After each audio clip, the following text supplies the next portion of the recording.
Sometimes the cruelest betrayals happen under our own roofs, hidden behind closed doors and whispered threats.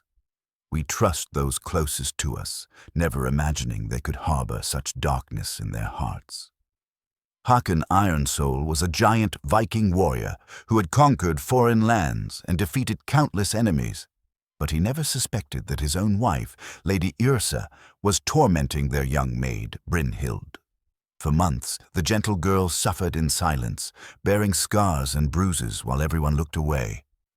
Then one evening, when Brynhild was tending to Hakon's wounds, her sleeve slipped and revealed the truth carved into her flesh. The warrior, who had never shown mercy to his enemies, was about to face the hardest choice of his life. What would he do when he discovered his wife's terrible secret? Before we jump back in, tell us where you're tuning in from, and if this story touches you, make sure you're subscribed, because tomorrow I've saved something extra special for you. The longhouse of Jarl Eriksson stood like a fortress against the Norwegian fjords, its timber walls darkened by decades of salt spray and winter storms. Smoke rose steadily from the central hearth, carrying with it the scents of roasted meat and pine resin that had become as familiar as breath itself to those who called this place home.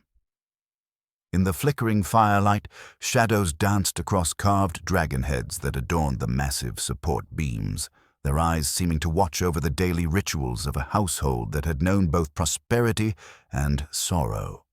Hakon Ironsoul moved through these familiar spaces with the measured gait of a man who had learned to carry his size with dignity rather than force. At 7 feet tall, with shoulders that could span a doorway, he commanded attention without seeking it. His hands, scarred from countless battles across the North Sea, now bore the calluses of a farmer as much as a warrior. The raids of his youth had given way to the responsibilities of middle age, managing lands, settling disputes, and tending to the needs of those who looked to him for protection. The morning light filtered through the smoke hole above, casting long beams across the great hall where servants moved about their duties with quiet efficiency. Among them was Brynhild, her movements as graceful as they were purposeful. She carried herself with a kind of dignity that poverty could not diminish, her dark hair braided simply and her clothes mended with careful stitches. There was something in her bearing that spoke of noble blood, though she had arrived at their door 3 winters ago with nothing but the clothes on her back and hands that knew the healing arts. Hakon had noticed her from the beginning, not for any improper reason. He was a married man with honor to uphold, but because there was a quality about her that reminded him of the healers he had known in distant lands. She moved among the injured and sick with the same quiet confidence he had seen in the wise women of the Saxon courts, those who could draw poison from wounds and fever from children with nothing more than herbs and gentle words. Lady Yrsa emerged from the private chambers that morning as she did every morning, her golden hair elaborately braided and adorned with silver pins that caught the firelight. She was beautiful in the way that turned heads and stopped conversations, with the kind of classical Norse features that bards would sing about in their tales of Valkyries and goddesses. Her voice, when she spoke, carried the authority of one born to command, and she wielded it like a blade, sharp when necessary, cutting when crossed. "The morning meal grows cold while you stand there dreaming, husband," she said, though her tone held more amusement than reproach. There was always a performance to Yrsa's words, as if she were conscious of the audience even in private moments. "The men are gathering for the day's work, and they look to you for direction." Hakon turned from where he had been watching the morning light paint the walls. "The work will wait a moment longer. There is something peaceful about these early hours, before the day claims us all." It was a conversation they had shared many times, this gentle sparring between his contemplative nature and her practical urgency. In their early years together, it had felt like complementary traits, his steadiness balancing her energy, her ambition driving his contentment toward greater achievements. But somewhere in the passing seasons, the balance had shifted, and what once felt harmonious now carried an edge that neither of them acknowledged directly. The breakfast table was set with the abundance that their position required. Fresh bread, cheese aged in their own stores, honey collected from hives that bordered their lands, and meat from cattle that grazed in meadows they could see from their windows. It was a prosperity earned through years of careful management, and Hakon's reputation as a man whose word carried weight in the disputes that inevitably arose between neighbors. As they ate, the household staff moved through their routines with practiced efficiency. Eric the younger tended the fires, his movements quick and sure despite his advancing years. Astrid kneaded dough for the day's second baking, her strong arms working the mixture with rhythmic precision. And Brynhild moved among them all, checking on small injuries, dispensing remedies for winter coughs, and maintaining the herb garden that had become her special domain. It was this last duty that had first brought her to Hakon's attention in a meaningful way. He had returned from a particularly difficult negotiation with a gash across his forearm. Nothing life-threatening, but deep enough to require attention. Yrsa had summoned the local healer, an elderly woman whose skills were adequate, but whose hands had grown unsteady with age. When the woman struggled to clean the wound properly, it was Brynhild who stepped forward, her touch sure and gentle as she tended to the injury.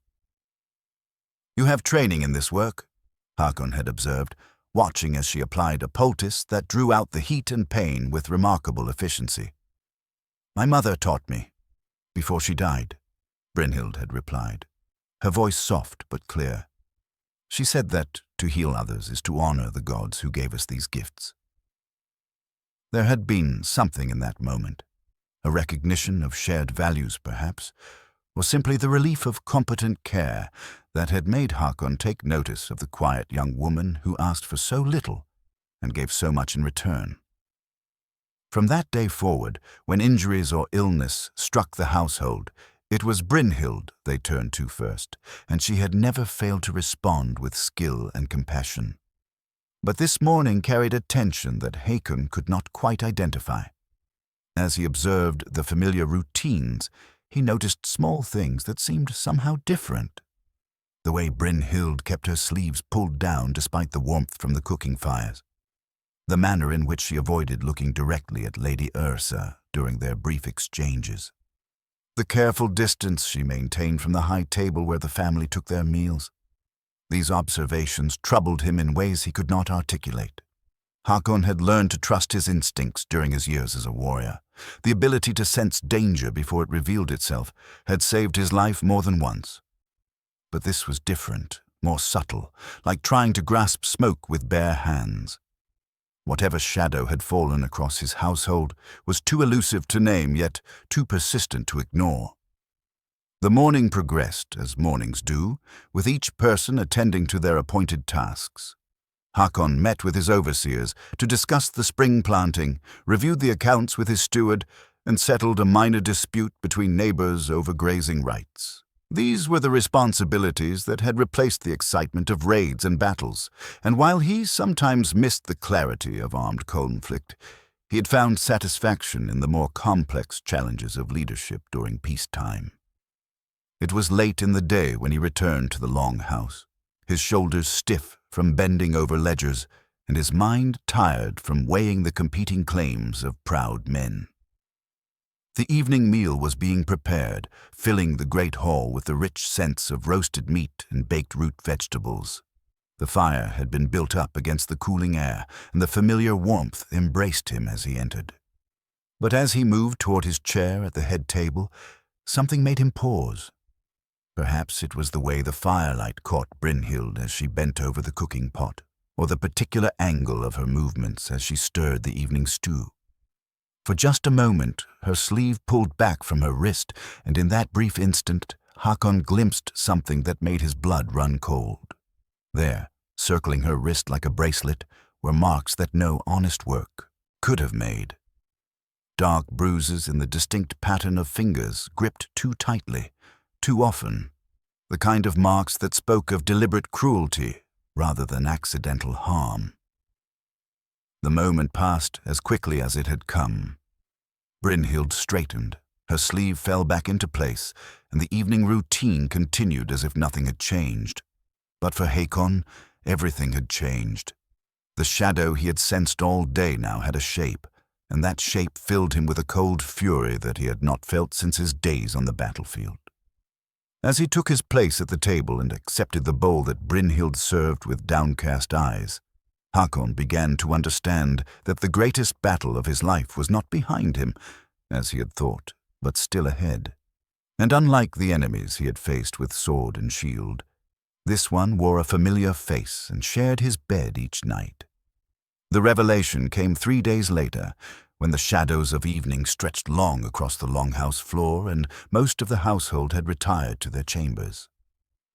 Hakon sat by the dying fire, nursing an injury to his shoulder that had flared up from an old Saxon blade wound, a reminder of battles fought in his younger years when glory mattered more than wisdom.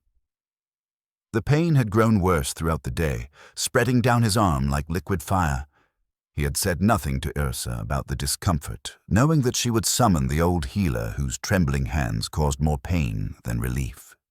Instead, he waited until the house settled into its nighttime quiet, before rising from his chair and seeking out the one person whose gentle touch could ease his suffering. Brynhild was in the storage chamber adjacent to the kitchen, preparing tomorrow's medicines by lamplight. Her movements were precise and methodical as she ground herbs with a smooth stone pestle, the soft scraping sound creating a rhythm that spoke of long practice. When Hakon's shadow fell across the doorway, she looked up with those dark eyes that seemed to hold depths of understanding beyond her years. "My lord," she said softly, rising immediately and setting aside her work. "You are in pain." It was not a question. Somehow she had recognized the careful way he held his left arm, the slight tension in his jaw that betrayed his discomfort. This ability to read suffering in others was part of what made her such an exceptional healer. She saw what others missed, felt the pain that pride tried to hide. "An old wound that remembers past insults," Hakon replied, settling onto the wooden stool she indicated. "Your remedies have always brought relief when nothing else would." Brynhild moved to a shelf lined with clay vessels, each marked with symbols that identified their contents. Her knowledge of healing herbs was extensive, gathered from her mother's teachings and expanded through careful observation of what worked and what failed. She selected several containers and began mixing a paste that would draw out the inflammation and ease the deep ache in his muscles. "Remove your tunic, my lord," she instructed, her voice maintaining the respectful distance that marked all her interactions with the family. The remedy must reach the source of the pain. Hakon complied, pulling the heavy wool garment over his head and setting it aside. The movement sent fresh waves of pain down his arm, and he could not entirely suppress a sharp intake of breath. Brynhild's expression softened with sympathy as she warmed the medicinal paste between her palms. "This may burn at first," she warned, "but the heat will fade as the herbs begin their work." Her hands, when they touched his shoulder, were as gentle as he remembered. She worked the mixture into his skin with careful pressure, her fingers finding the knots of tension that had formed around the old scar tissue. The initial burning sensation she had warned about gave way to a spreading warmth that seemed to melt the pain from his bones. As she worked, Hakon found himself studying her face in the lamplight. There was a concentration there, a complete focus on her task that spoke of someone who had learned to find peace in service to others. But beneath that serene surface, he detected something else, a wariness that seemed permanently etched into her features, as if she had learned to expect cruelty from those she served. "Where did you learn such skill?" he asked quietly, partly from genuine curiosity and partly from a desire to hear her voice in this peaceful moment. "Your mother must have been a remarkable teacher."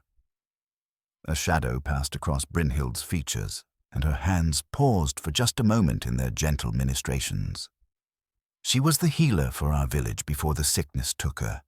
She said that the gods gave us different gifts, and hers was to ease suffering wherever she found it. She taught me that to heal is to honor both the injured and the divine."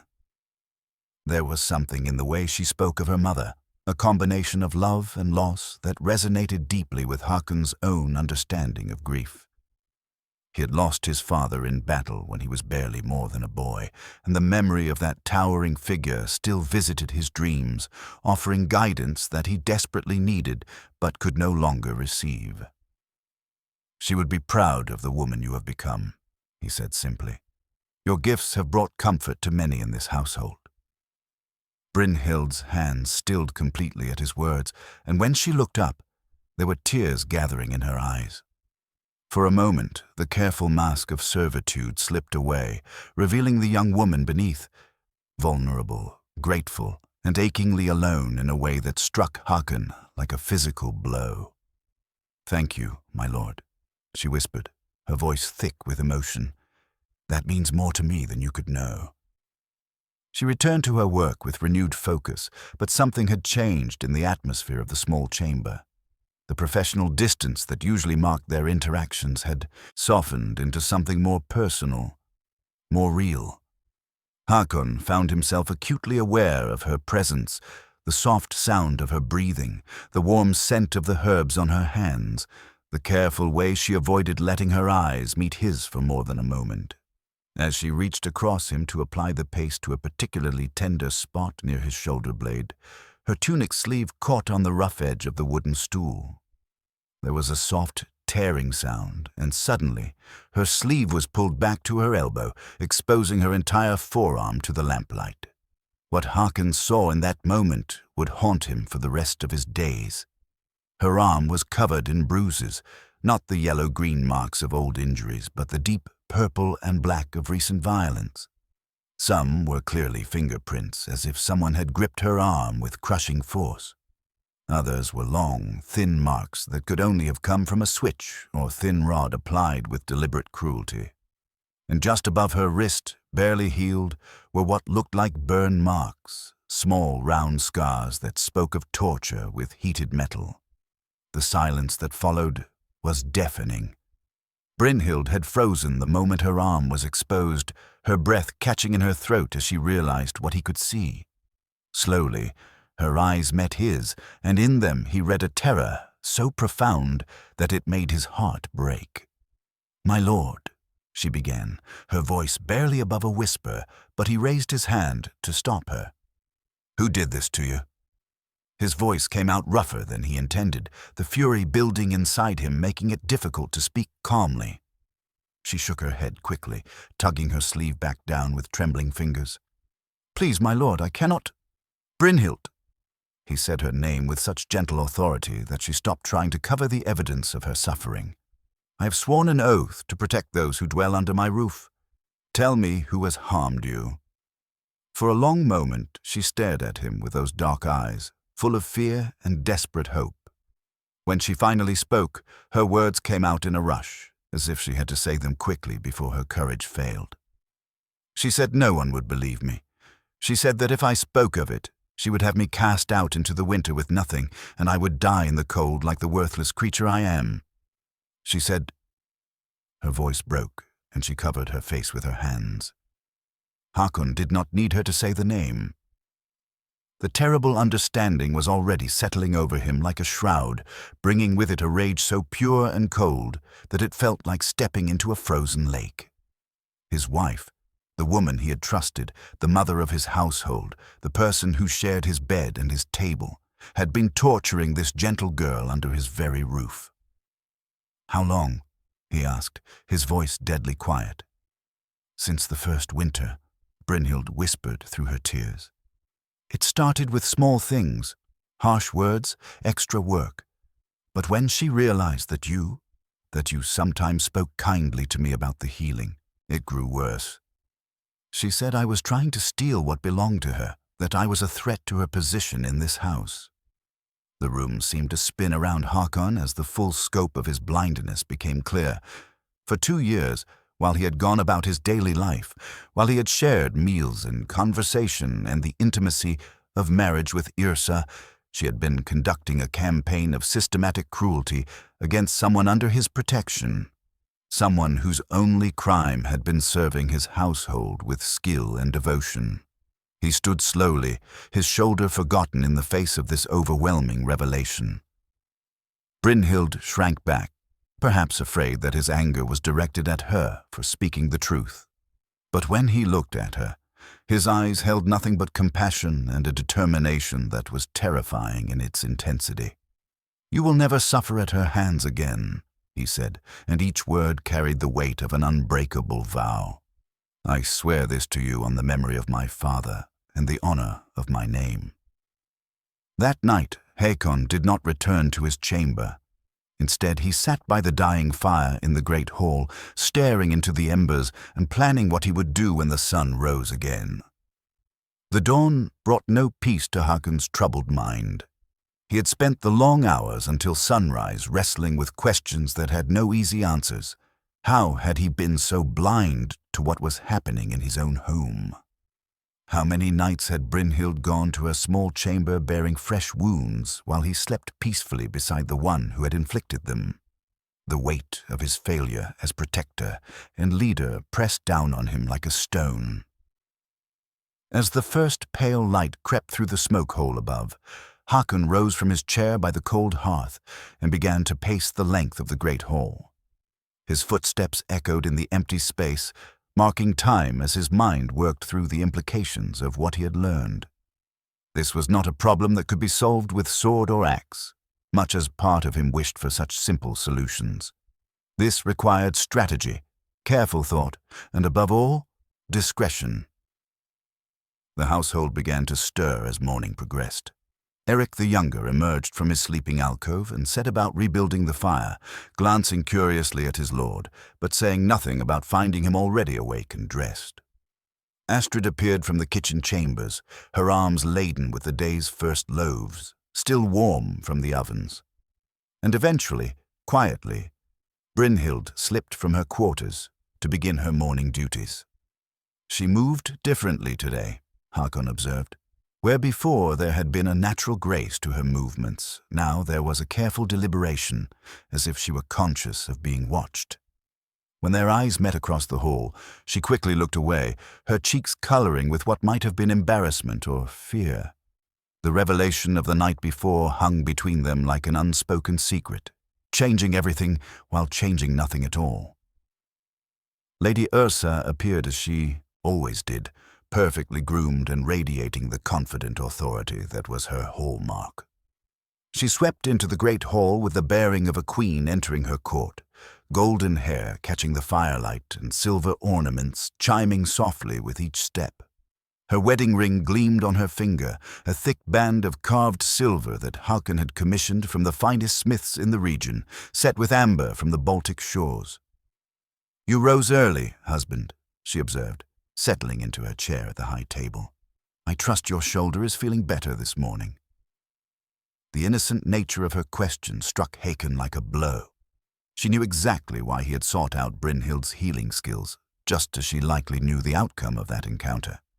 There was something in her tone, a careful neutrality that suggested she was testing the waters, trying to determine how much he had learned. "Much improved," he replied, his voice giving nothing away.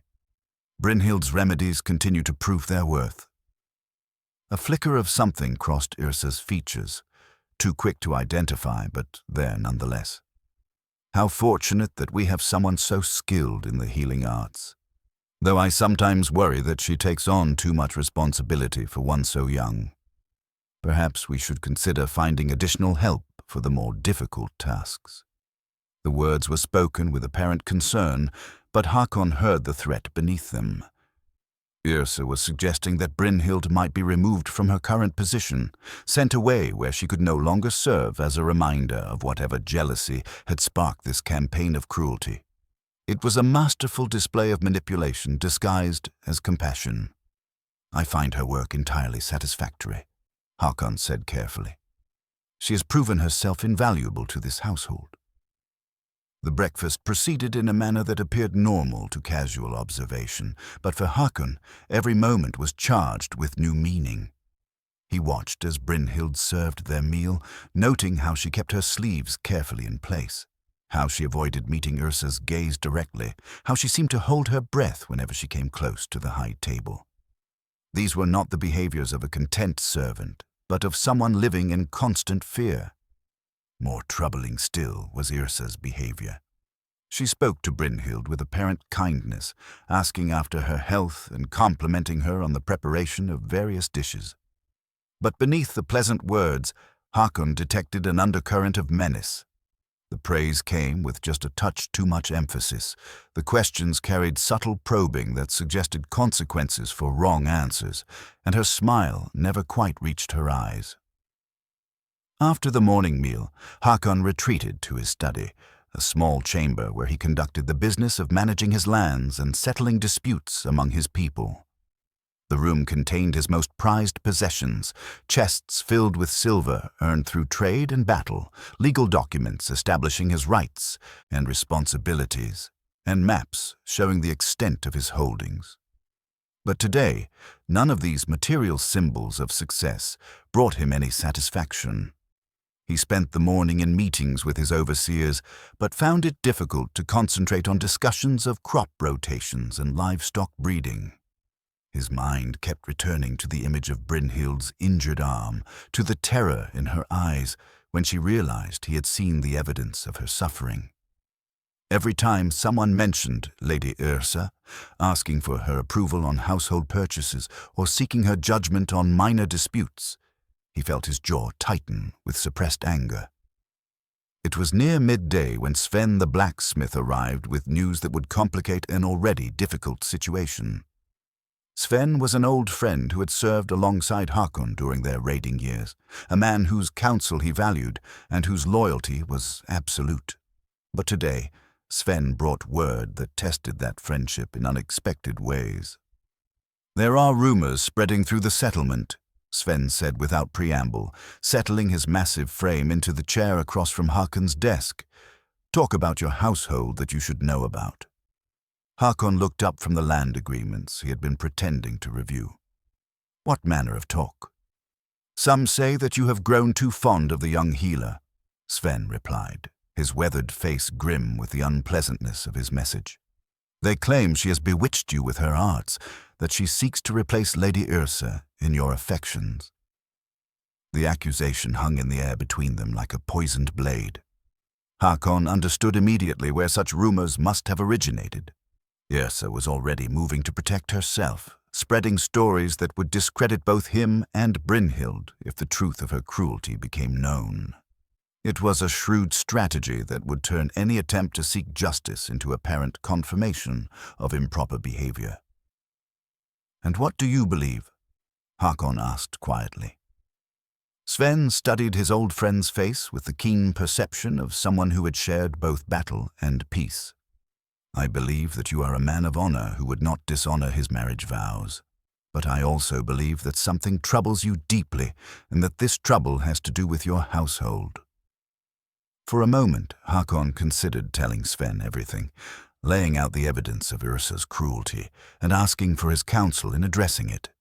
But he realized that doing so would only give credence to the rumors already spreading.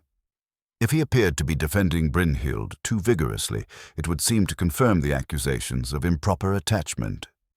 "There are complexities in every household," he said finally. "I appreciate your bringing this to my attention." Sven nodded slowly, understanding that he was being dismissed without being given the full truth. As he rose to leave, he paused at the door. "If you need anything at all, you know where to find me." After Sven's departure, Hakon sat alone in his study, contemplating the trap that was closing around him. Yrsa had moved with the cunning of a true strategist, creating a situation where any action he took to protect Brynhild would be interpreted as evidence of guilt. If he confronted his wife directly, she could claim that his accusations were motivated by infatuation with their servant. If he tried to remove Brynhild from danger by sending her away, it would appear to confirm his improper interest in her.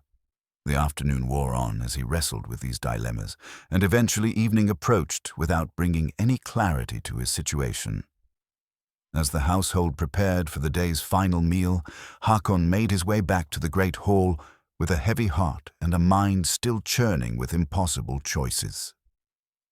That evening brought a test of Hakon's resolve that he had not anticipated. As the household gathered for supper, Lady Yrsa announced that she had invited several neighboring families to join them. An impromptu social gathering that would demonstrate the harmony of their home to the very community where rumors were beginning to spread. "I thought it would be pleasant to share our table with friends," she explained to Hakon as their guests arrived, "especially in these times when idle tongues seem to find so much to discuss." The guests included Magnus the trader and his wife Ingrid, along with their eldest daughter Sigrid, a young woman of marriageable age whose beauty was matched by her family's wealth. Also present were Olaf the law speaker and his son Bjorn, men whose opinions carried significant weight in the settlement. It was no accident that Yrsa had chosen these particular people. They were precisely the ones whose good regard Hakon needed to maintain his position in the community. As the evening progressed, Hakon found himself trapped in a performance of domestic bliss that grew more torturous with each passing moment. Yrsa played the role of devoted wife with masterful skill, speaking of him with apparent affection and deferring to his judgment on matters great and small. She regaled their guests with stories of his past victories, praised his wisdom as a leader, and presented herself as the fortunate woman who had won such a man's heart. Meanwhile, Brynhild moved among them serving wine and food, her presence a constant reminder of the truth that lay beneath this carefully constructed facade. Hakon watched as she navigated between the tables, noting how she kept her injured arm carefully covered and how she seemed to fade into the background whenever possible. But he also observed something else, the way Yrsa's eyes followed the young woman's every movement, tracking her like a predator watches prey. "Your household staff seems quite capable," Magnus observed, accepting a cup of mead from Brynhild with a gracious nod, "particularly the young healer. My wife tells me she has worked wonders for several families in the settlement." "Indeed," Yrsa replied smoothly. "Brynhild has many skills, though sometimes I worry that she takes on burdens beyond her station. It can be difficult to know one's proper place when blessed with unusual abilities." The comment was delivered with such apparent concern that their guests nodded approvingly, but Hakon heard the warning beneath the words. Yrsa was reminding Brynhild, and anyone else who might be listening, of the precarious nature of her position in the household hierarchy. As the evening wore on, the conversation turned to matters of trade and politics, subjects where Hakon could participate without betraying the turmoil in his thoughts. But even as he discussed shipping routes and crop prices, part of his attention remained focused on the subtle drama playing out around his table. He noticed how Yrsa's hand would briefly touch Brynhild's arm when the young woman served her, gestures that appeared affectionate to observers but caused Brynhild to stiffen with barely concealed fear. The most telling moment came when little Sigrid, Magnus's daughter, accidentally knocked over her cup, sending mead spilling across the wooden table. Brynhild immediately stepped forward to clean up the mess, but in her haste she bumped against Yrsa's chair. It was a minor accident, the sort of thing that happened routinely in any busy household. "How clumsy of me," Brynhild murmured, dabbing at the spilled liquid with her apron. "Think nothing of it, dear," Yrsa said with a smile that never wavered. But as she spoke, her hand moved beneath the table, and Hakon saw Brynhild's face suddenly go pale. Whatever Yrsa had done, a pinch, a twist, some infliction of pain hidden from the guest's view, it left Brynhild struggling to maintain her composure. The casual cruelty of the act, performed in front of witnesses who saw only a mistress's apparent kindness to a servant, filled Hakon with a rage so intense that he had to grip his cup to keep his hands from shaking. Here was the true scope of Yrsa's manipulation.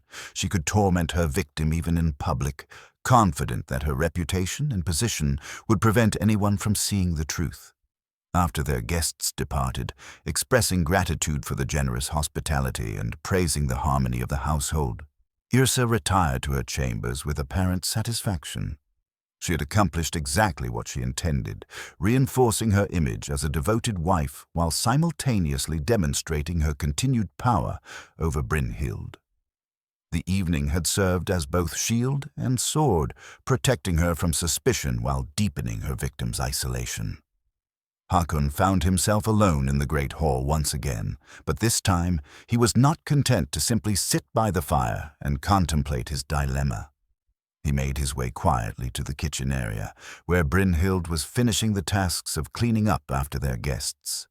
She worked by lamplight, her movements efficient, despite what must have been considerable pain. "You should rest," he said softly, not wanting to startle her in the quiet space. She looked up, and in the lamplight he could see that she had been weeping. Not the obvious tears that might draw attention, but the quiet grief of someone who had learned to cry silently, lest even that small release be punished. "I will finish quickly, my lord," she replied, returning to her work with renewed urgency. "Brynhild." He waited until she looked at him again. "What did she do to you tonight, when you bumped the chair?" For a moment, she seemed to consider lying or claiming ignorance. But perhaps the events of the past day had weakened her resolve to protect her tormentor, or perhaps she simply could not bear to carry the burden alone any longer. "She has a small knife," Brynhild whispered, showing him a fresh cut on her hand that she had been hiding beneath her apron. "She keeps it hidden in her belt, and when no one can see, she uses it to remind me of my place." The thin line of blood across Brynhild's palm was like a brand burnt into Hakon's soul. This was not the heated anger of a moment, or the result of some misunderstanding that could be resolved through conversation. This was deliberate, calculated cruelty, practiced by someone who took pleasure in causing pain to those who could not defend themselves. "Tomorrow," he said, his voice carrying the weight of absolute determination, "things will change." But even as he spoke the words, Hakon knew that the path forward remained treacherous. Yrsa had spent the evening demonstrating just how skillfully she could control the narrative of their household, how easily she could present herself as the victim of any accusations he might make. The hidden knife she carried was both literal weapon and perfect metaphor, a reminder that in the game they were now playing, she held advantages that went far beyond simple physical force. As he left Brynhild to finish her tasks and made his way toward his own chambers, Hakon carried with him the image of that small cut on her hand. It was such a minor wound in the greater scheme of human suffering, barely worth mentioning compared to the battle scars he bore from years of warfare. But somehow it had become the most important injury he had ever witnessed, the one that would determine what kind of man he truly was beneath all his titles and accomplishments. The next morning brought an opportunity that Hakon had not expected. A messenger arrived shortly after dawn, bearing word that the regional jarl required his presence at a gathering of landholders to discuss matters of taxation and coastal defense. The meeting would last 3 days, and would take him far enough from home that his absence would be both noticed and explained. As he prepared for the journey, Hakon's mind raced with possibilities. Part of him welcomed the chance to clear his thoughts away from the oppressive atmosphere of his household, but a larger part feared what might happen to Brynhild while he was gone. Yrsa's behavior had grown, bolder since the previous evening, as if the successful performance before their guests had emboldened her to press her advantage. "I shall miss your company, husband," Yrsa said as she helped him pack his traveling clothes. Her manner was solicitous, almost tender, but there was something in her eyes that reminded him of a cat playing with a captured mouse. "The house seems so empty when you are away on business." "The time will pass quickly," Hakon replied, folding his formal cloak with perhaps more attention than it required. "I trust you will manage the household affairs with your usual efficiency." "Of course, though I confess I've been considering some changes in our domestic arrangements. Perhaps this absence will give me time to implement them without disrupting your daily routine." The casual way she spoke of changes sent a chill through Hakon's blood. He looked up from his packing to study her face, but her expression revealed nothing beyond the pleasant anticipation of a woman planning improvements to her home. Yet beneath that placid surface, he sensed the presence of something that made his warrior's instincts scream warnings. "What manner of changes?" he asked, striving to keep his voice neutral. "Nothing dramatic," she replied with an airy wave of her hand. "Simply some adjustments to make the household run more smoothly. I've noticed that certain members of our staff have grown perhaps too comfortable in their positions, and I think a reminder of proper hierarchy might be beneficial." The words were spoken so pleasantly that anyone listening would have heard only the reasonable concern of a mistress seeking to improve her household's efficiency. But Hakon understood exactly what she meant, and the knowledge that he was about to leave Brynhild alone and defenseless filled him with a dread unlike anything he had felt on the battlefield. He finished his preparations in silence, his mind working frantically to find some way to protect the young woman without revealing his knowledge of the situation. As he prepared to mount his horse for the journey, he sought out Brynhild under the pretense of ensuring his medicinal supplies were adequate for the trip. He found her in the herb garden behind the long house, tending to the plants that provided the raw materials for her healing arts. The morning sun caught the highlights in her dark hair as she worked, and for a moment he was struck by how young she truly was. Barely past her 20th year, with a lifetime of suffering already carved into her careful movements and guarded expressions. "My lord," she said, rising quickly from her work when she noticed his approach. "Do you require something for your journey?" "My shoulder may trouble me while I'm away," he said, though in truth the injury was nearly healed thanks to her previous ministrations. "Perhaps you could prepare one of your remedies for me to carry." As she gathered the necessary herbs and began mixing them into a traveling poultice, Hakon struggled with how to warn her without revealing too much of what he knew. The garden was private enough for quiet conversation, but he could not be certain that Yrsa was not watching from the windows of the long house. "I want you to know," he said carefully, "that your service to this household has always been exemplary. Should anyone suggest otherwise during my absence, I trust you will remember that your position here is secure." Brynhild's hands stilled in their work, and when she looked up at him, there was a flicker of hope in her dark eyes. "Thank you, my lord. That gives me great comfort. If any difficulties arise, any at all, I want you to seek out Sven the blacksmith. Tell him that I have asked him to watch over the household's welfare while I am away. He's a man of honor who takes his responsibilities seriously." She nodded slowly, understanding passing between them without the need for more explicit words. He was giving her permission to seek help if needed, and more importantly, he was providing her with a specific person to turn to, someone whose loyalty to Hakon would override any other considerations.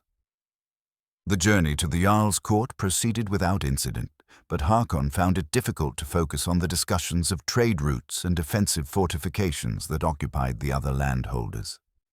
His mind kept returning to the image of Brynhild working alone in her garden, vulnerable to whatever cruel innovations Yrsa might devise in his absence. The weight of his failure as protector pressed down on him like a physical burden. On the second day of the gathering, as he sat through a particularly tedious debate about taxation of fishing rights, a plan began to form in Hakon's mind. It was risky and would require careful timing, but it might provide the evidence he needed to act decisively against Yrsa's cruelty. More importantly, it would allow him to do so in a way that could not be dismissed as the product of improper attachment or jealous imaginings. That evening, he approached Gunnar the Wise, an elderly landowner whose reputation for fair judgment was known throughout the region. Gunnar had served as an arbitrator in numerous disputes and was respected by all for his ability to see through deception and manipulation. If anyone could help Hakon navigate the treacherous waters of his domestic crisis, it would be this man. "I find myself in need of counsel on a matter of household governance," Hakon said as they walked together in the Jarl's private garden, away from the ears of other guests. Gunnar, whose weathered face bore the lines of someone who had heard many confessions over the years, simply nodded and waited for Hakon to continue. "Suppose," Hakon said carefully, "that a man discovered evidence of serious wrongdoing within his own household. Suppose further that the perpetrator held a position of such trust that accusations might be met with skepticism or might be turned back upon the accuser. How should such a man proceed to ensure justice while protecting his own honor?" The old man was quiet for a long moment, considering the hypothetical question with the seriousness it deserved. When he finally spoke, his words carried the weight of hard-won wisdom. "Such a man would need witnesses beyond reproach," Gunnar replied slowly. "Evidence that could not be dismissed or explained away, and perhaps most importantly, he would need to ensure that his own motives could not be questioned by those who might seek to discredit his claims. And if the wrongdoer is beloved by the community, if their reputation makes the accusations seem impossible, then the evidence must be overwhelming and the witnesses unimpeachable. In my experience, those who commit such hidden cruelties rarely confine themselves to a single victim or a single instance. If one looks carefully enough, patterns emerge that cannot be explained away by accident or misunderstanding."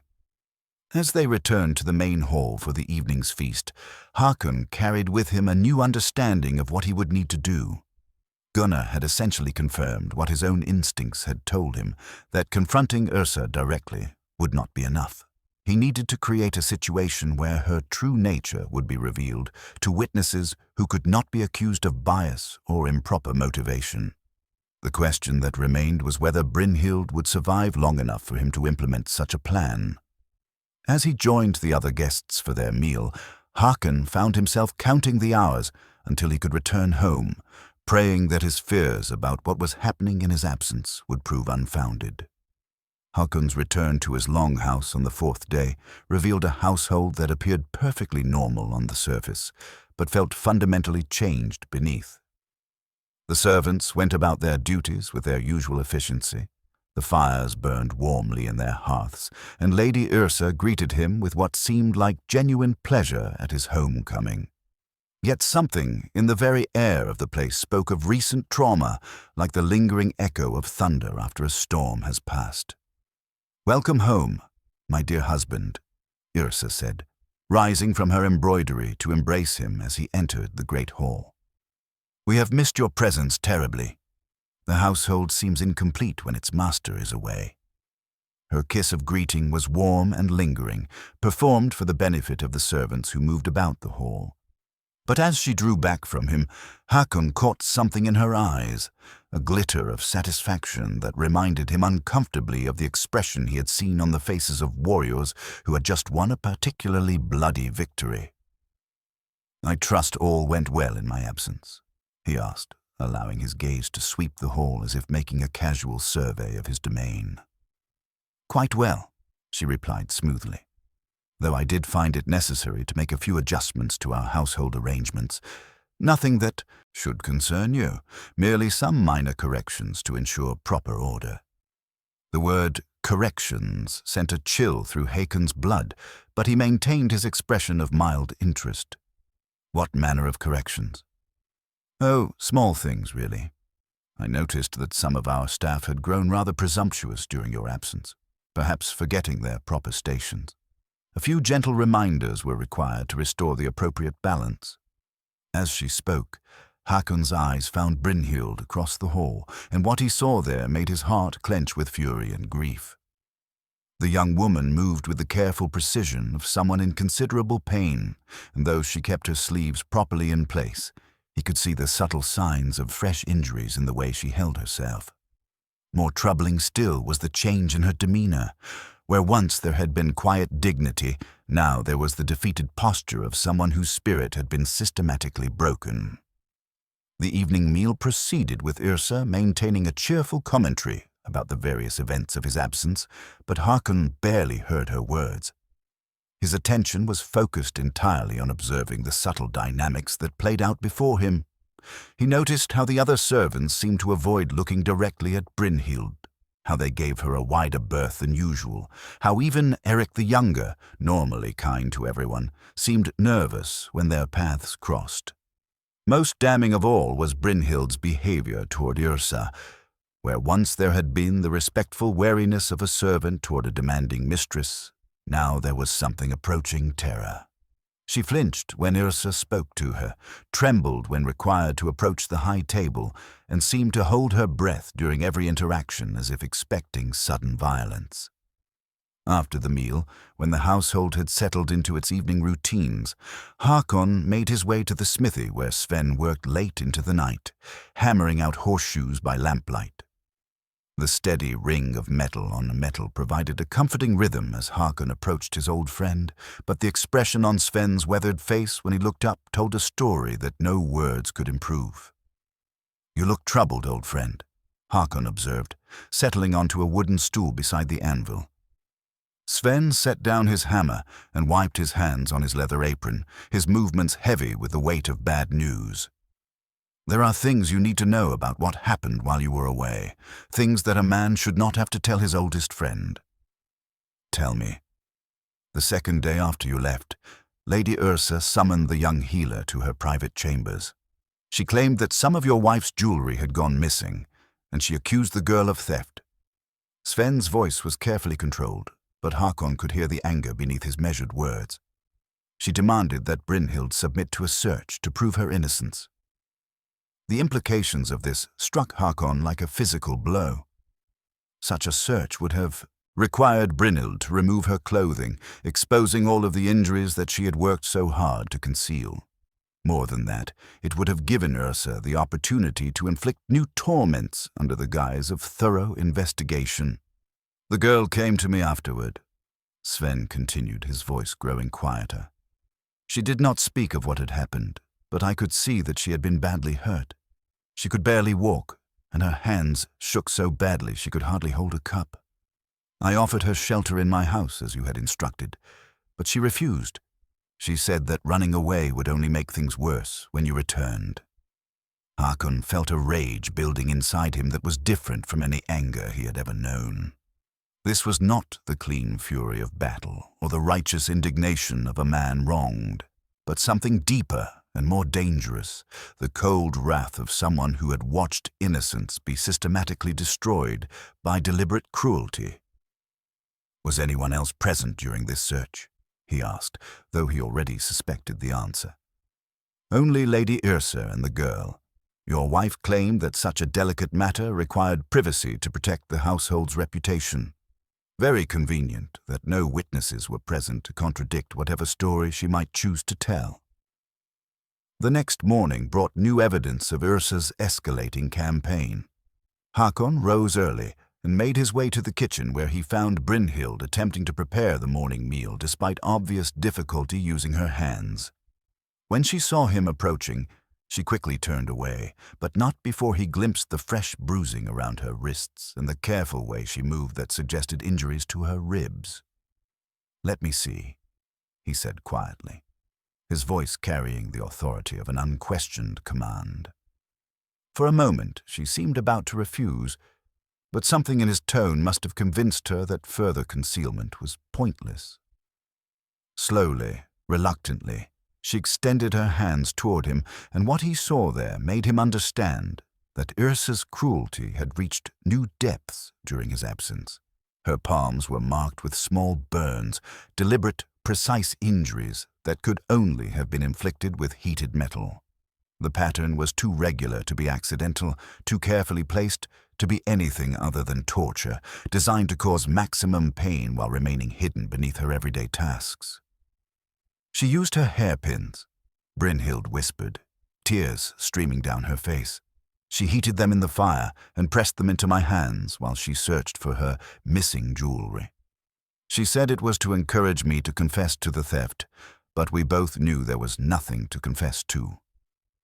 The simple brutality of it, the calculated use of ordinary objects as instruments of torture, the perversion of justice into an excuse for sadism, filled Hakon with a clarity of purpose that he had not felt since his days as a young warrior.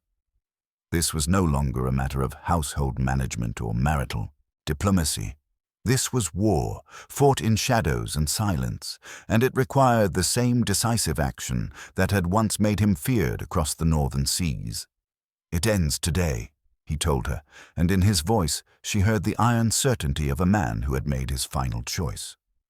"Before this sun sets, you will never again suffer at her hands." As he left the kitchen and made his way back toward the great hall, Hakon carried with him a bronze hairpin that he had found beside the cooking fire, still slightly warm from its recent use as an instrument of torture. It was a small thing, easily overlooked by anyone who did not know its significance, but for him it had become the key that would unlock the trap he was about to set for his wife.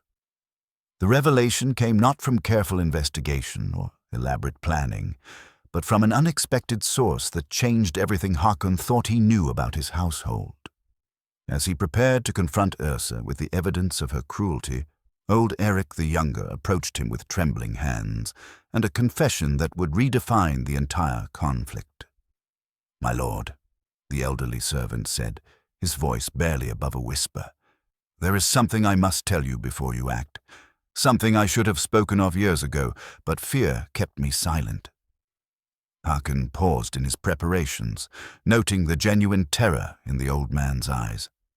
Eric had served his family since before Hakon's marriage, a loyal retainer whose discretion and competence had never been questioned. For him to approach his master unbidden suggested matters of grave importance. "Speak freely, Eric. You have nothing to fear from honest words." The old man glanced around nervously, ensuring they were alone in Hakon's private study before continuing. "It concerns Lady Yrsa, my lord, and the young healer, but not in the way you might think." He reached into his tunic and withdrew something wrapped in old linen, something he handled with the reverence reserved for precious relics. When he unwrapped it, Hakon found himself staring at a small silver pendant, intricately worked with symbols that seemed vaguely familiar, yet impossible to place. "This belonged to Brynhild's mother," Eric said, his voice growing steadier as he committed himself to his revelation. "But that is not the full truth of it. Her mother was Astrid the Wise, who served as healer to the household of Jarl Magnus before his death in the Great Sickness." The name struck Hakon like a physical blow. Jarl Magnus had been Yrsa's father, a powerful leader whose death from plague had left his daughter homeless and without protection. It was her desperate circumstances that had led to their marriage, a union arranged more from necessity than love, though they had found contentment together in their early years. "You are telling me that Brynhild is the daughter of Lady Yrsa's father's household," Eric confirmed. "Born to the healer, but acknowledged by the Jarl before witnesses. In the old laws, before the Great Sickness took so many who remembered, she would have been considered nobility. A half-sister to your wife, though born on the wrong side of the marriage bed." The implications of this revelation hit Hakon with the force of an avalanche. Yrsa's cruelty toward Brynhild was not random sadism or simple jealousy over household authority. It was the systematic destruction of a blood rival, someone whose very existence threatened the legitimacy of Yrsa's position and inheritance. "How long have you known this?" Hakon demanded. "Since the night she arrived at our door," Eric admitted, shame coloring his weathered features. "I recognized her immediately. She has her mother's eyes and her grandfather's bearing. But she came to us as a refugee, claiming nothing, asking for nothing but shelter and work. I thought perhaps she did not know her true parentage, or had chosen to abandon it for safety." "And you said nothing when she began to suffer at Yrsa's hands?" Eric's shoulders sagged with the weight of his failure. "I told myself it was not my place to speak of bloodlines that others had chosen to forget. But as the years passed and the cruelty grew worse, I began to understand the truth.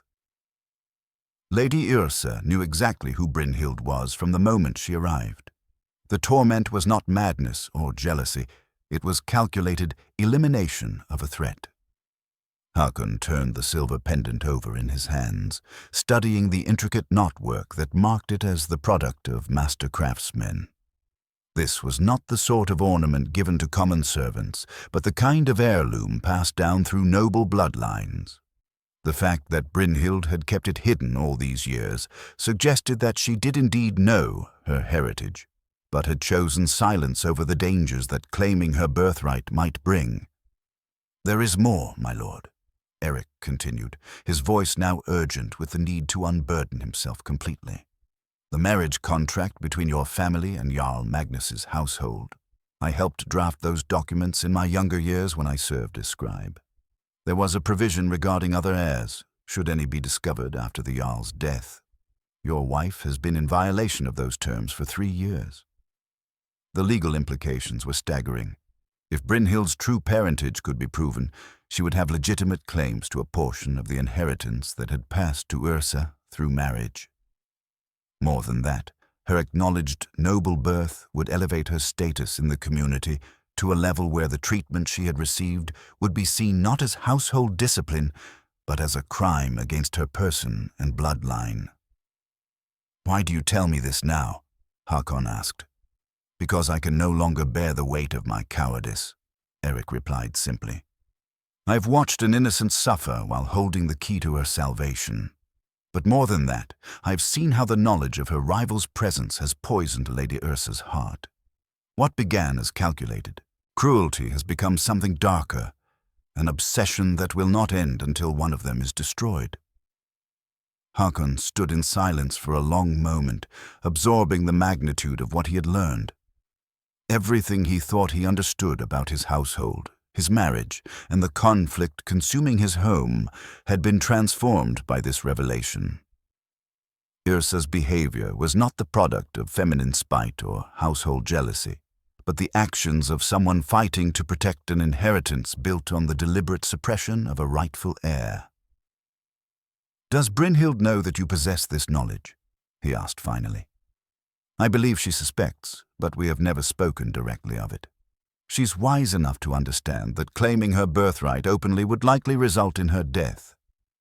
Lady Yrsa cannot allow her to live if there is any chance of exposure." The truth of this assessment settled over Hakon like a shroud. He had been thinking in terms of justice and protection, but Yrsa was playing a much deadlier game. She was not simply tormenting a servant, she was slowly murdering a rival claimant to her inheritance, doing it gradually enough to avoid suspicion while ensuring that her victim's spirit was broken before her body gave out. "The pendant," Hakon said, holding up the silver ornament. "This alone would not be sufficient proof in a legal challenge. What other evidence exists?" Eric smiled grimly. "The church records from Jarl Magnus's holding still exist, hidden in the abbey archives. The priest who recorded Brynhild's acknowledgement was a thorough man who believed in preserving truth for future generations. If those documents could be retrieved and presented before witnesses, Lady Yrsa's position would become untenable." As the full scope of the situation became clear, Hakon realized that he was facing not just a domestic crisis, but a legal and political battle that could reshape the power structures of the entire region. Brynhild was not merely an innocent victim. She was a rightful heir, whose claims could strip Yrsa of much of her wealth and status. The cruelty she had endured was not random violence, but a systematic campaign of intimidation designed to prevent her from ever asserting her legitimate rights. The bronze hairpin still warm in his other hand seemed almost trivial now compared to the silver pendant with its weight of hidden history and legitimate claims.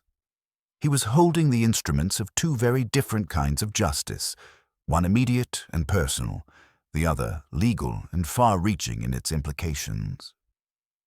For the first time since discovering the truth of what was happening in his household, Hakon smiled. Yrsa had been playing a game of shadows and secrets, confident that her victim's humble status would protect her from consequences. But she had made one crucial error in her calculations. She had forgotten that truth has a way of surviving even the most determined attempts to bury it. The war was far from over, but the balance of power had just shifted dramatically in favor of those who sought justice over those who wielded cruelty. The preparations for what was to come required a delicate balance between haste and careful planning. Hakon understood that once Yrsa realized her secret was exposed, she would act quickly and ruthlessly to eliminate the threat to her position.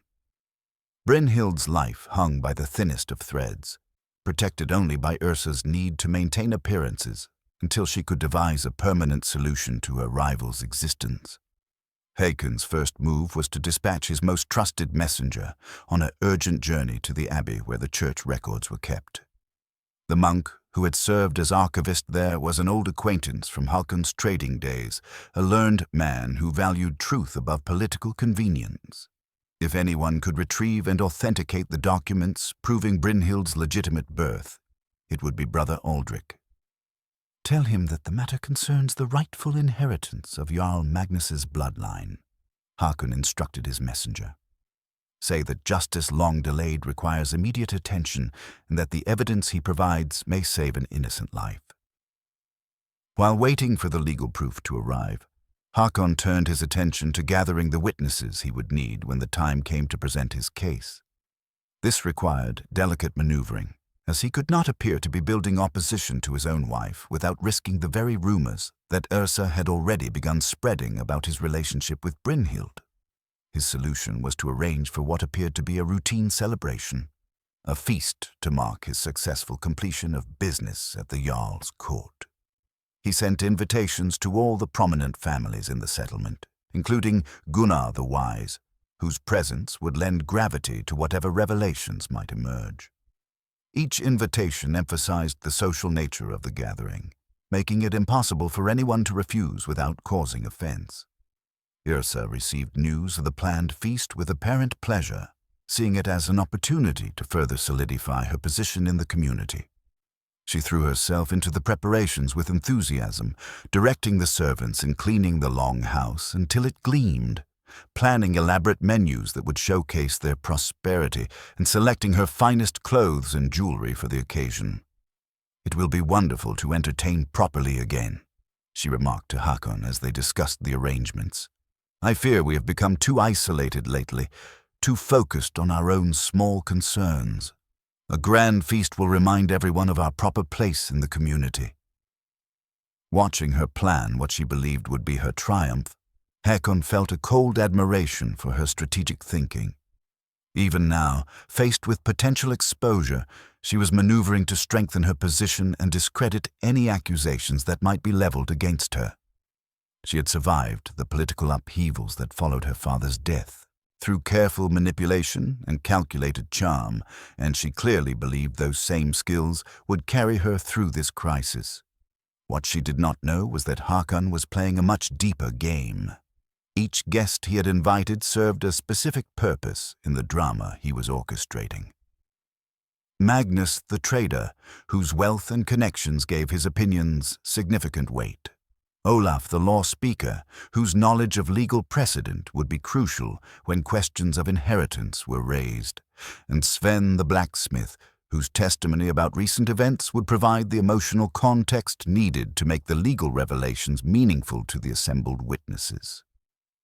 The most delicate part of Hakon's preparations involved Brynhild herself. He could not warn her directly about what was planned without risking that she might inadvertently reveal something to Yrsa through her changed behavior. Yet he needed to ensure that she would be present for the feast and in a condition to answer questions when the moment came to reveal her true identity. His solution was to approach her in her role as household healer, requesting special medicines to ensure his continued good health during the stress of entertaining important guests. This gave him legitimate reasons to spend time with her while appearing to focus entirely on his own needs. "I want you to prepare your finest remedies," he told her as they worked together in the herb garden. "Ensure that I'm at my strongest for the challenges ahead." There was something in the way he spoke that made her look up at him sharply, as if she sensed meanings beneath his ordinary words. For a moment, their eyes met across the growing plants, and he saw a flicker of hope there that she quickly suppressed. "I will prepare whatever you require, my lord," she replied carefully, "though I pray you will have no need of healing in the days to come." Sometimes, Hakon said, selecting his words with great care, the greatest healing comes not from herbs and poultices, but from truth finally being spoken aloud. That evening, as the household settled into its routines, Hakon made his way to his study and began composing a series of letters that would set the final pieces of his plan into motion. One went to the regional Jarl, informing him of potential irregularities in inheritance matters that might require official intervention. Another went to the church authorities, requesting their assistance in matters of legal documentation. A third, most carefully worded of all, went to Yrsa's remaining relatives, hinting at discoveries that might affect family claims and inheritance rights. None of these letters contained explicit accusations, but together they created a network of official attention that would make it impossible for Yrsa to simply eliminate Brynhild and claim ignorance of any wrongdoing. Too many important people would be expecting answers for such crude solutions to remain viable. As he worked by lamplight, carefully, crafting each message to achieve maximum effect while maintaining plausible innocence, Hakon found himself thinking about the young woman sleeping in her small chamber nearby. For 3 years, she had endured systematic torture while believing herself powerless to change her circumstances. She had accepted her suffering with a dignity that spoke to noble blood, never suspecting that she possessed the legal standing to demand justice for every injury she had received. The irony was profound. Yrsa's attempts to crush her rival had been based on knowledge that the victim herself did not fully possess. If Brynhild had known her true heritage from the beginning, she might have asserted her claims immediately upon arriving at their door. Instead, her ignorance had allowed Yrsa to begin the campaign of intimidation that was now about to destroy her. The next morning brought word that Brother Aldrich had received Hakon's request and was preparing to journey from the abbey with the requested documents. The monk's message was brief but encouraging. The records existed, were intact, and contained sufficient detail to establish legal claims beyond reasonable doubt. More importantly, Brother Aldrich himself had been present at Brynhild's birth and could provide eyewitness testimony if required. This news filled Hakon with grim satisfaction, but it also heightened his awareness of the danger facing Brynhild in the remaining hours before the feast. Yrsa was no fool, and the unusual activity around the longhouse, the stream of messengers, the elaborate preparations, the careful attention to legal proprieties that marked all of Hakon's recent actions, would not escape her notice forever. Indeed, that very afternoon she approached him with questions that revealed her growing suspicions about his activities. "You seem unusually preoccupied with correspondence lately, husband," she observed, finding him sealing yet another letter in his study. "I hope there are no problems with our holdings that require such urgent attention." "No problems," Hakon replied truthfully. "Rather the opposite. Opportunities to correct old oversights and ensure that all matters are properly documented." "How mysterious you sound," she said with a laugh that did not reach her eyes. "One might think you were planning some great surprise." "Perhaps I am," he replied, meeting her gaze steadily, "though I suspect it will be less of a surprise to some than to others." For just a moment, something flickered behind Yrsa's carefully controlled expression, a recognition that dangerous games were in motion and that she might not be the only one capable of playing them. But the moment passed, and she returned to her preparations for the feast with renewed determination to ensure her position remained unassailable. As evening approached and the first guests began arriving, Hakon took a final walk through his long house, observing the familiar spaces that had been his home for so many years. Tomorrow, everything would be different. The carefully maintained facades would fall away, the hidden truths would be exposed, and the balance of power in his household would shift irrevocably. He paused at the entrance to the great hall, watching as Yrsa moved among their guests with practiced grace, accepting compliments on her hospitality and her beauty. She was magnificent in her element, wielding charm like a weapon and commanding the respect of everyone present. It was almost possible to forget that beneath that polished exterior lay a capacity for cruelty that had tortured an innocent woman for 3 years. But justice, Hakon reflected, was not concerned with appearances or social graces. It cared only for truth and the righting of wrongs. And tomorrow, truth would finally have its day. The feast began with all the pageantry that Yrsa had envisioned, the great hall blazing with torchlight and filled with the voices of the most respected families in the settlement. The long tables groaned under the weight of roasted meats, fresh bread, and mead that flowed freely from wooden casks. Yrsa moved among the guests like a queen holding court, her golden hair crowned with silver ornaments that caught the firelight with every gesture. Hakon watched from the head table as his wife performed her role with masterful precision. She spoke warmly with each guest, remembered their children's names and their business concerns, and demonstrated exactly the kind of gracious hospitality that had made her beloved throughout the community. To every eye in that hall, she appeared to be the perfect Norse matron, beautiful, intelligent, and devoted to her household's welfare. Only Hakon could see the subtle signs that revealed her true state of mind. The way her fingers occasionally touched the hidden knife at her belt when she thought no one was looking. The manner in which her gaze kept returning to Brynhild as the young woman moved quietly among the tables, refilling cups and clearing away empty platters.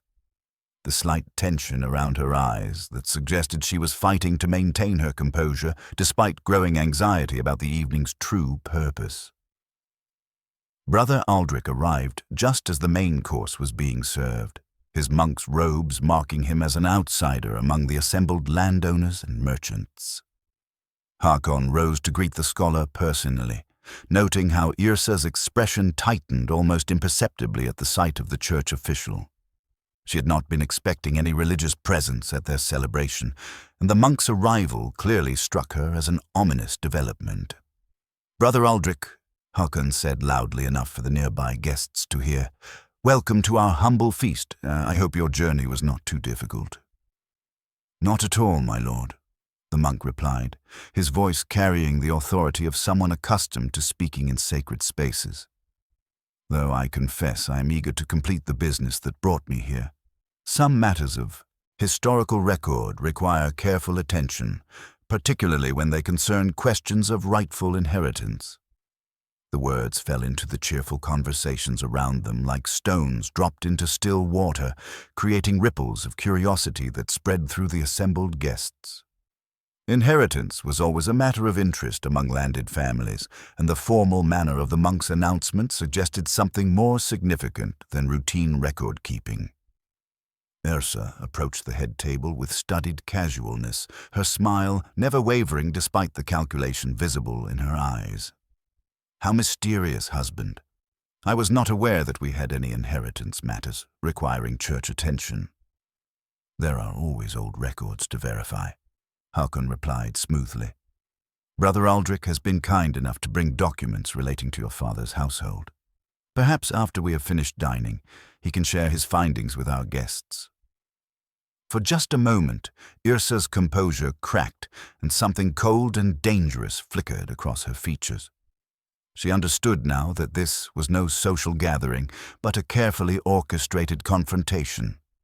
The presence of so many witnesses, the formal atmosphere, the monk with his church records, all of it pointed toward a revelation that could destroy everything she had worked to build. "How thoughtful of you to take such interest in old family matters," she said, her voice maintaining its pleasant tone despite the venom beneath the words. "Though I confess I am puzzled by the timing. Surely such dry historical details need not intrude upon our celebration." "On the contrary," Gunnar the Wise interjected from his place at the table, his weathered face grave with the importance of what he sensed was unfolding. "In my experience, inheritance matters are never dry or unimportant. They speak to the fundamental questions of justice and rightful claims that form the foundation of our society." The conversation at the surrounding tables had begun to quiet as guests sensed the tension developing at the head table. Hakon could feel the weight of their attention as the assembled community leaders waited to understand what drama was playing out before them. Indeed, Brother Aldrich agreed, reaching into his traveling satchel to withdraw a leather portfolio secured with wax seals. The documents I carried tonight concern the acknowledgement of legitimate heirs and the proper distribution of inheritance according to both church law and ancient custom. Yrsa's hand moved instinctively toward her hidden knife, a gesture so brief that most would have missed it entirely. But Hakon saw it, as did Sven the blacksmith, whose position at the table gave him a clear view of her movements. The moment of potential violence passed as quickly as it had come, but its implications were clear. Whatever secrets were about to be revealed, Yrsa was prepared to kill, to protect them. Perhaps, Hakon said, rising from his chair with deliberate ceremony, it would be appropriate to address these matters formally before witnesses who can attest to the truth of what is revealed. The hall had fallen completely silent now, every guest understanding that they were about to witness something of tremendous significance. Hakon could see Brynhild near the kitchen entrance, her face pale with terror as she realized that she was somehow central to whatever was about to unfold. "Brynhild," he called softly, his voice carrying clearly in the hushed space. "Please join us at the head table." She approached slowly, each step seeming to cost her tremendous effort. When she reached the raised platform where the family table sat, she remained standing, her head bowed in the posture of a servant awaiting instruction. "Brother Aldrich," Hakon continued, "would you please share with our guests the contents of the documents you have brought?" The monk broke the wax seals with practiced efficiency, unfolding parchments that bore the official marks of church and royal authority. When he spoke, his voice carried the formal cadence of someone reading sacred text. "In the 14th year of King Harald's reign, in the household of Jarl Magnus the Bold, there was born to the healer Astrid the Wise a daughter, acknowledged by the Jarl before witnesses as bearing his blood. The child was named Brynhild, and though born outside the bonds of marriage, was granted the rights and protections due to acknowledged offspring of noble birth." The words fell into the silent hall like thunderclaps, each revelation reshaping the understanding of everyone present. Brynhild was not merely a servant or healer, but a legitimate daughter of Jarl Magnus, making her Yrsa's half-sister and rightful heir to a portion of the inheritance that had passed to Yrsa through marriage. The silence that followed Brother Aldrich's revelation stretched until it became unbearable, filled with the weight of implications that no one had anticipated when they accepted invitations to a simple feast. Every eye in the hall moved between the three central figures of this unfolding drama. Yrsa, standing frozen with her hand still hovering near her concealed weapon. Brynhild, trembling with the shock of learning her true heritage, and Hakon, whose calm demeanor masked the fury that had driven him to orchestrate this moment of reckoning. It was Magnus the trader who finally broke the spell of silence, his merchant's mind immediately grasping the legal and financial implications of what they had just heard. "If this is true," he said slowly, "then the distribution of Jarl Magnus's inheritance was incomplete. A rightful heir was denied her portion. More than that," Gunnar the Wise added, his voice heavy with the gravity of the situation. "If Lady Brynhild's legitimacy was established and recorded by church authority, then her treatment as a mere servant represents a grievous violation of her noble rights." Yrsa finally found her voice, though it emerged strained and higher than usual. "These are ancient documents, surely, records from before the Great Sickness, when many things were confused and uncertain. How can we be certain of their authenticity or relevance?" Brother Aldrich's response was firm and uncompromising. "I was present at the child's birth, my lady. I assisted the priest who recorded her acknowledgement, and I witnessed Jarl Magnus's formal declaration before the assembled household. These are not uncertain records, but documented facts witnessed by living men." The monk's personal testimony struck like a sword blow, eliminating any possibility that the documents could be dismissed as forgeries or misunderstandings. Yrsa's face went pale as she realized that her carefully constructed defenses were crumbling before witnesses whose opinions could destroy her position in the community. "Even if we accept the authenticity of these claims," she said, desperation beginning to color her tone, "what relevance do they have now? The inheritance was settled years ago according to the understanding of that time." "The understanding was incomplete because a rightful heir was deliberately concealed," Hakon said, his voice cutting through the hall like winter wind. "The question before us now is not whether Lady Brynhild has legitimate claims, but why those claims were suppressed and what treatment she received while being denied her rightful status." He turned to face the assembled guests, his bearing that of a man delivering judgment in a formal court. 3 years ago, this woman came to our household seeking shelter and work. She was welcomed as a servant and healer, but from the beginning, she suffered treatment that no honorable household should permit. Sven, the blacksmith, rose from his place at the table, understanding that his moment to testify had arrived. His weathered face was grim as he addressed the assembled witnesses. "I've seen the evidence of systematic cruelty," he said simply. "Bruises that spoke of deliberate violence, burns that could only have been inflicted with heated metal, injuries that occurred too regularly to be accidents. This woman has been tortured in her own family's house while believing herself powerless to seek justice." The accusations hung in the air like drawn blades, their implications terrible to contemplate. A murmur ran through the assembled guests as the magnitude of what they were hearing began to sink in. This was not merely a matter of disputed inheritance, but a case of calculated cruelty inflicted upon a woman of noble blood. Yrsa's composure finally shattered completely. The mask of gracious hospitality fell away, revealing the cold calculation that had driven her actions for 3 years. "She was nothing," she snarled, all pretense of civility abandoned. "A bastard daughter who threatened everything I had worked to build. She came here with her healing arts and her gentle manner, winning the affection that rightfully belonged to me. Did you think I would stand by and watch her steal my place in this household?" The confession erupted from her like poison from a lanced wound, confirming every accusation that had been made against her, but she was beyond caring about consequences now, driven by the fury of someone whose carefully laid plans had been destroyed by forces beyond her control. "I gave her exactly what she deserved," she continued, her voice rising to a shriek that echoed off the walls. "Every beating, every burn, every moment of fear was payment for the presumption of thinking she could claim what was mine by right of marriage." Brynhild swayed on her feet as the full scope of her tormentor's hatred was revealed before the assembled witnesses. The cruelty she had endured had not been random or driven by household jealousy, but the product of a systematic campaign to destroy a rival claimant to inheritance and position.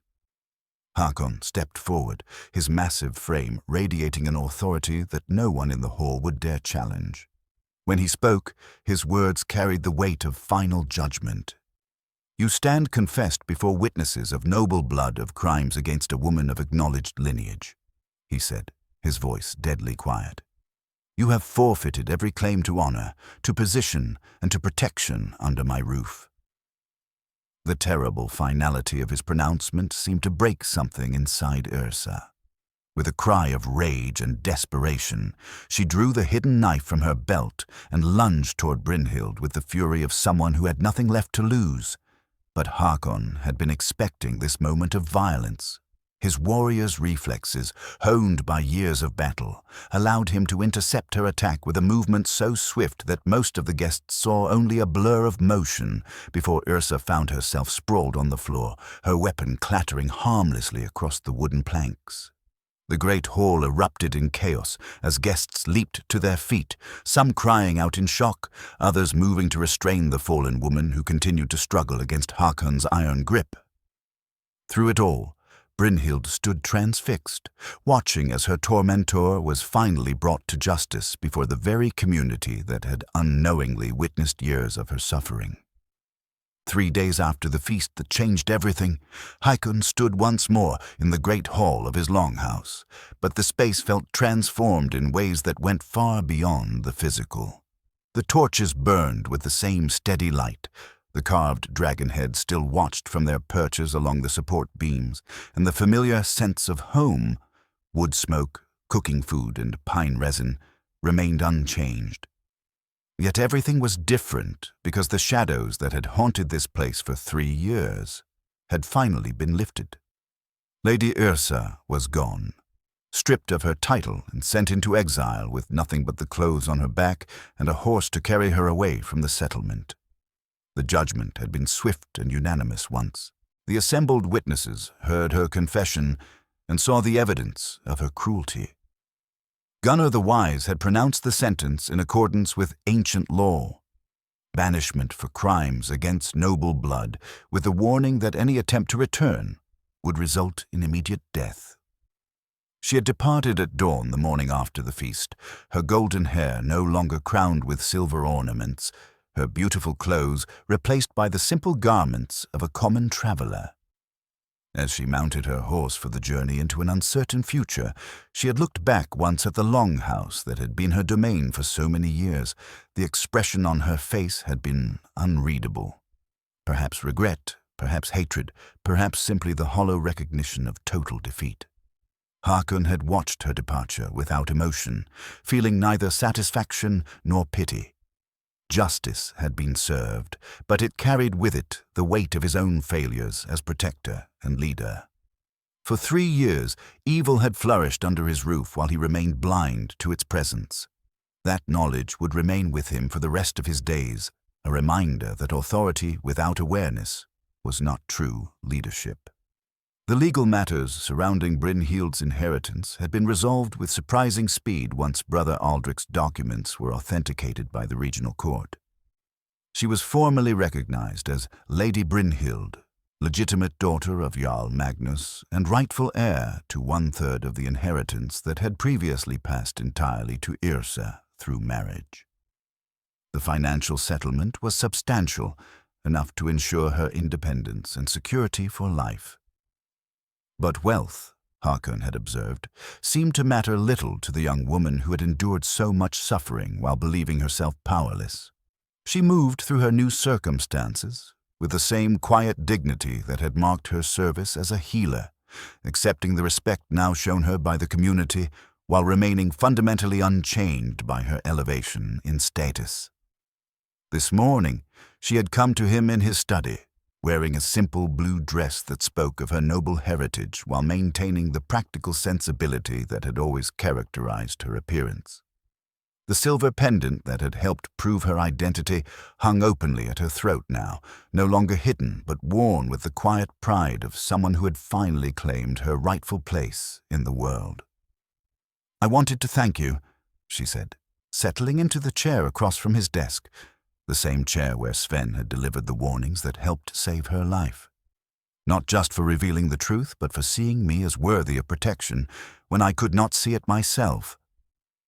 Hakon looked up from the documents he had been reviewing, legal papers finalizing the transfer of properties and rights that restored what should never have been taken from her. "You needed no protection beyond what justice demanded. The shame belongs to those who failed to recognize your worth, not to you for possessing it." She was quiet for a moment, her dark eyes reflecting thoughts that seemed to span the distance between her recent past and uncertain future.